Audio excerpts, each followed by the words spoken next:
8ஆம் வகுப்பு மாணவர்கள் அரசு உயர்நிலை வலைவாளத்தில் படிச்சுட்டு இருக்கிறோம். நாங்கள் வந்து விக்ஷிக் பாரத்தை வந்து அந்த ஐடியாவுக்கு வந்து நாங்கள் 5 பேர் சேர்ந்து இந்த ஐடியாவை கிரியேட் பண்ணிக்கிறோம்.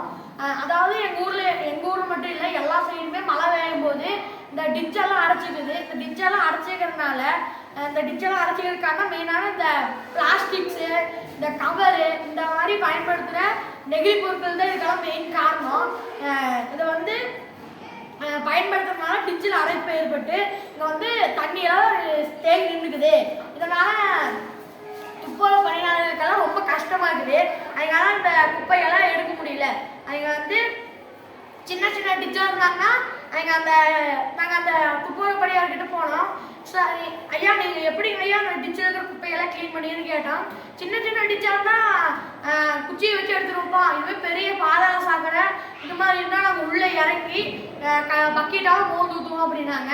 இதெல்லாம் நான் போய் சொன்னதை கேட்டு அப்புறம் பொதுமக்கள் கிட்ட போனோம். பொதுமக்கள் கிட்ட போனதையும் பொதுமக்கள் வந்து நீங்கள் இந்த நெகிழி பையெல்லாம் பயன்படுத்தாமல் இருக்க வேண்டியதானே, எப்படி நெகிழி பையெல்லாம் பயன்படுத்தி இருக்கிறீங்க அவங்ககிட்டையும் போய் சொன்னோம்.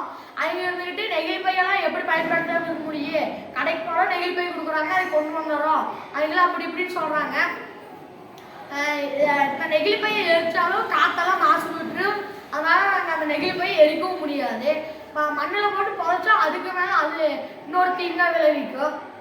நாங்கள் இதெல்லாம் கேட்டு யூடியூப்லாம் பார்த்தோம். அப்புறம் அந்த விக்ஷிக் பாரத் ஐடியாலையும் நாங்கள் பார்த்து நிறையா ஐடியாஸ் எல்லாம் பார்த்தோம். அப்புறம் அந்த பாதாள சாக்கடையெல்லாம் ரொம்ப அடைச்சிக்குது.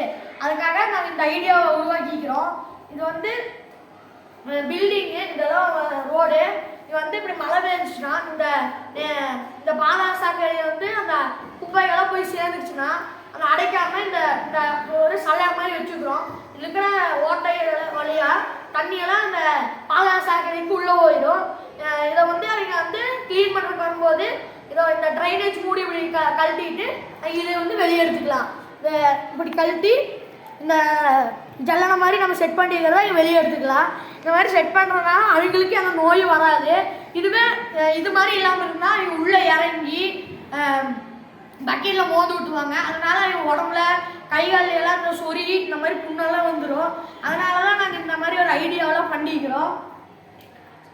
டெங்கு காய்ச்சல் இது மாதிரி இந்த கொசுவெல்லாம் இதெல்லாம் இருக்கிறதுக்காக இந்த மாதிரி நாங்கள் பண்ணிக்கிறோம். இதுக்குள்ள வந்து இந்த வடிகால் இது வழியாக அந்த கழிவு நீரெல்லாம் வெளியே போயிடும். இந்த வழியாக வர தண்ணிகளும் இதே மாதிரி உள்ளே இறங்கிடும். மழை நீரெல்லாம் தேங்கி நிற்காது. மழை நீரெல்லாம் இந்த ட்ரைனேஜ் குழிக்குள்ளே இறங்கிடும். நன்றி, வணக்கம்.